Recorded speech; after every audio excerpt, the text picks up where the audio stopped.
Welcome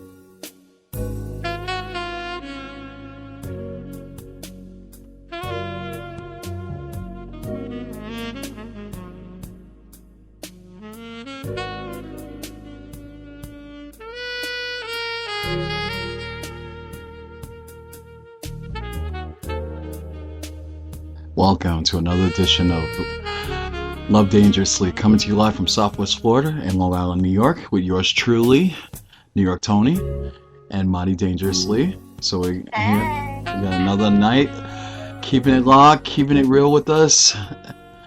We're here. We're here for you. We're here for each other too.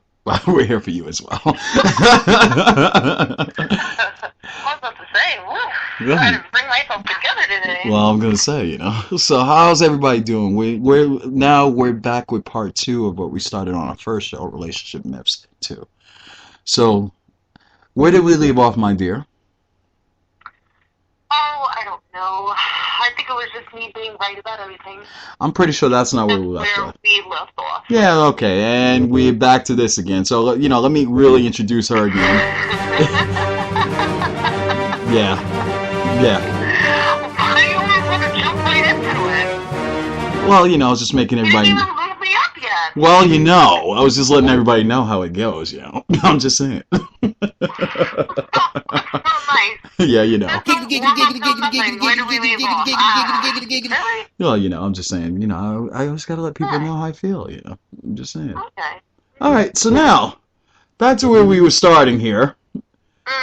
Alright, so, let's see. Genuinely, is it acceptable for partners, relationships, marriages, should they spend time with each other? What do you think? All the time. Repeat that? I said, should a partner, spouse, Yeah. or whatever at this point, should they want to spend every moment together, especially if they're married or indifferent? What do you think about that? I think it depends on what kind of relationship you have. Okay. I think that would be boring for me. All the time. Yes and no, to say the truth. Okay. I mean, if you're in a relationship and you guys are best friends, sure, then I can see you hanging out all the time. Okay. If you enjoy each other's company, I don't think there's anything wrong with that. But you do have to have your girl time. Oh yeah, I mean, even guys. You know what, honestly, I do have to admit, and for all of my girls that are listening to this right now, yes, I do admit, I miss y'all bitches. And you guys miss me too, because I spend a lot of time working and then with my man. So I have to manage your time. But I think that it's healthy to spend 24/7 with your man, both in the house and hanging out. I think that might be a little bit too much. Well, some people actually value that kind of relationship. The separateness makes them crazy. Do you believe that? Yeah, no. That would be the most bizarre thing to me, to spend 24/7 with your man. That's incredible. Yeah. You have to have some alone time. I agree. No, definitely. And you have to have, and that's healthy. Right. That's absolutely healthy, to have some alone time to be who you are. I think this is precisely where it is that we left off on the last one. Yeah. I remember us talking about, both people being 100% and how they are, being a whole as a person, not just as in a couple. Right. You know what I'm saying? Because I'm a whole person with my own opinions and my own feelings and with my own likes and my own dislikes and everything in between. When you're in a relationship, then you're blending that other person's stuff into your own life. Right. But you're still your own person. You see what I'm saying? Oh, I agree. That part I agree with. You should still have your own identity in a relationship. You should. Right. But some people, like overbearing people. Let's start with that first. Let's go right into that. Might as well. There's a lot of overbearing people, like Ike Turner, Or from Macho Latinos that shall be nameless. But then there's also, you know, there could be the female aspect of overbearing too, because we've all seen that. I'm not sorry, men are not the only ones that are overbearing or thirsty. Yeah. No, I understand that. I mean, it's definitely one thing where, you know, obviously when you're in a relationship, and this isn't just for how you live your life. Right. This is just for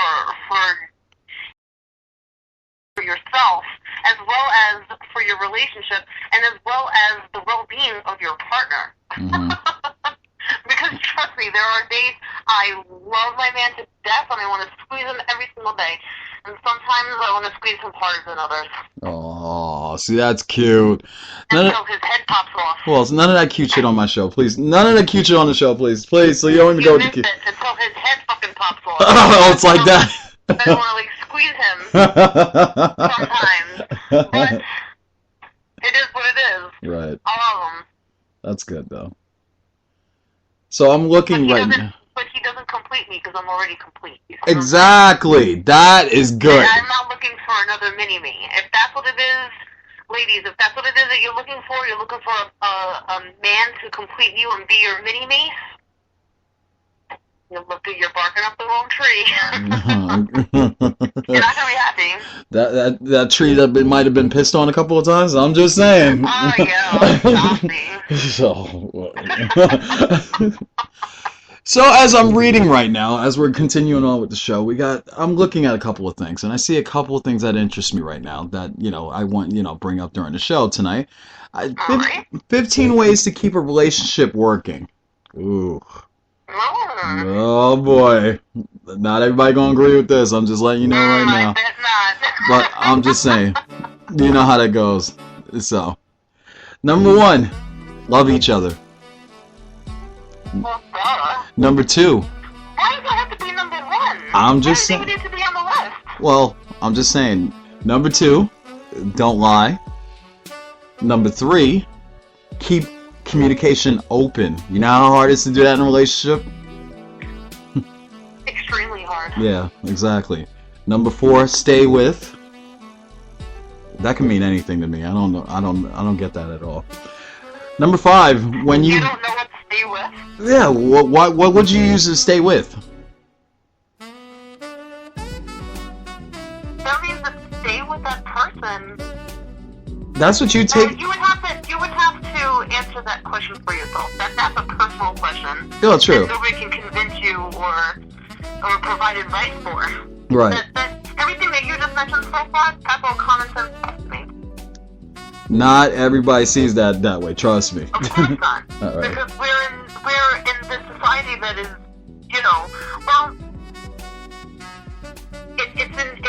it's a part of the culture now. Right. If it doesn't work out for me, then I guess I'm just gonna have to let this one go and find something else instead of working at it. A lot of people. What's the point of even being in a relationship anyway? True. Then just stay dating, because obviously if the person that you are with is not satisfying you, then why are you in it? Yeah, and it's more than that. I don't even see this one. we're gonna pass through this one because this one's gonna start a whole nother show right now alone. Which one? The one we're talking about to stay with. To stay with? Yeah. Then you gotta stay with it and work it out. Yeah, well, a lot of people. Life is not gonna be all that. It's not gonna be all pretty puppies and happy-go-lucky, you know what I'm saying, sunbeams and butterflies. That's not what life's gonna be about. Exactly, I agree with that, but a lot of people. There's gonna be some rain clouds and there's gonna be a storm every now and then. Some people don't know how to take the rain. Let's just put it that way. Moving on. Mm-hmm. All right, number 5. When you got hurt, just forgive and forget. You know how hard that is for somebody to do also? Yeah. Yeah. Yeah. Yeah. All right, we're going to move on from that one. Yeah. All right. Number 6. I don't ever let shit go. Exactly. Number 6. Never talk about breakups. Oh, see, I disagree with that. To a degree. Okay. And why is that?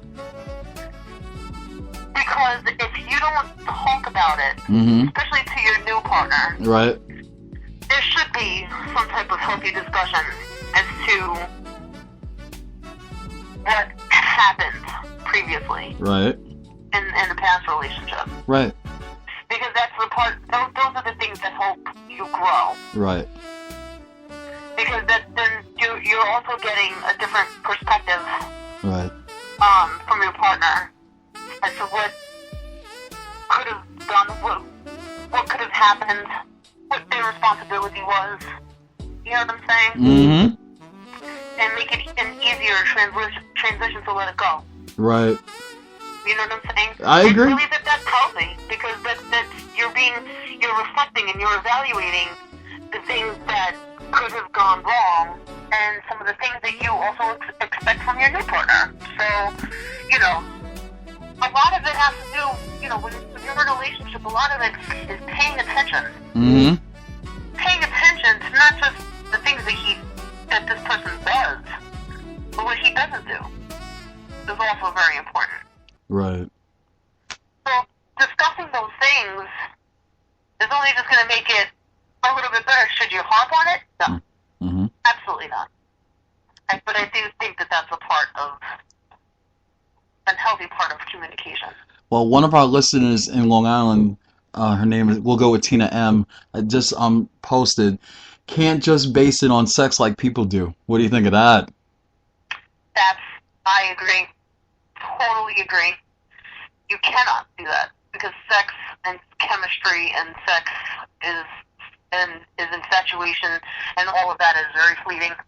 You can't base a relationship just strictly off of that. Right. And boy, did I learn my lessons. I think I'm pretty sure everybody who's listening right now. I'm pretty sure everybody listening right now has learned their lesson from that one. I hear a resounding So we'll go on to number 7. Never say it's okay, even if it's not. I wholeheartedly agree with that one. Yep. Sorry, if anybody don't agree with it, that's certainly do. Yeah, because that, I have to tell you, that would save a lot of past relationships. I'm gonna keep it real. If people would just talk, communication is one of the most hardest things in the world in this decade. Like, I never understand that people could have text arguments. What the hell is wrong with people today? I've never heard, like, text arguments. And I'd be the first one to tell you, I was in the middle of one. You know what I'm saying? Did you not see exactly the post that I put earlier? Yeah, I did. And on the site? No, I totally did. No one that can text faster than a pissed off woman. I agree. First of all, let me just tell you this right now. Uh-huh. Don't get me mad when I'm at work. Yeah. Just don't do that. Yep. Not first thing in the morning. You wait till I get home, and you have my full attention. Yeah. So if we're gonna have an argument, then this way we're face to face. Let's do this. I agree. I mean, sometimes, you want to wish people would just learn from their past lessons instead of holding on. I'm gonna be honest with you. Some people, I'll be the first one to admit, some people hold on to their past. It was different time. It was different times, and you know what? I'm guilty as charged. I know I'm definitely one of those people. Yeah, and I'd be the first one to tell you I've done this in the past. Currently, no, I have not done that now. But there's things in the past that me personally should remain in the past. Not hold on to relationships that you were friends with the person. You with the person. There was a reason why they're not in your life anymore. Right. You understand what I'm saying? Everything is for a reason. I mean, indifferent or whatever. You could agree or not agree with us, but that's my opinion. I mean, that was the reason why it's called the past. You move on, you're in the present, and you think about your future, or the future with the person you're with, or whatever. That's true, but you have to learn from it. You have to take a look back and evaluate every now and then. Right. You have to reassess yourself. Yeah. To make sure that you are going in the right direction. True. All right. So because you never know where it is. You don't know where it is that you're going unless you know where it is that you came from. Right. You know what I'm saying? You can't, because if you don't do that, you're going to be repeating the same patterns over and over again. Very true. And one of our listeners from Long Island